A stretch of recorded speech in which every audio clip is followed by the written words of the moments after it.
And, when I teach these principles in my economics class or even in my history class or in a government class, when I directly address these concerns that these students raise by plainly stating the laws and principles of economics and entrepreneurship, they often attack me with the same claim that I am selfish and greedy and not a moral person, much like they did Milton Friedman, which I think is very interesting. But raises a question of why do these intelligent people think that? Now, it's kind of interesting as a teacher, if I take a different approach and I don't directly hand them the principle of the law of economics or of government and just present it to them in a straightforward manner, but I take more of a circuitous route and give them the opportunity to discover truth for themselves, I don't get so much pushback from these particular students. And so there's a couple different ways I can go about this. One of the ways I've done this is by giving them opportunity to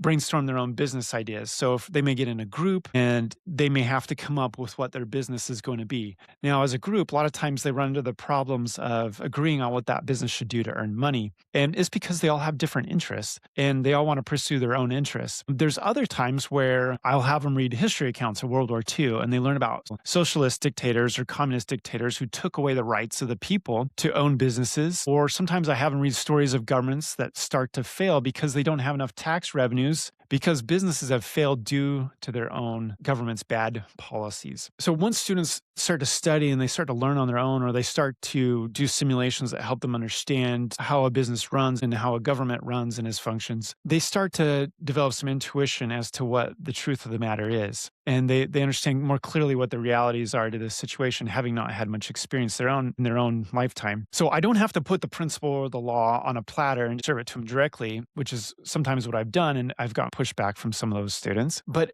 when they use their own tuition, when they use their own intuition and they read through these studies and these stories and have these own simulation experiences, they start to have this willingness to understand that things may not always be as they seem. And they may be able to instinctively know that there's a law or principle here that when violated, it actually destroys human freedom and actually destroys the ability of that business to function. And so they discover it on their own and they willingly accept this principle or law that previously, when I had just given it to them straight, they had actually rejected it. So interesting phenomenon.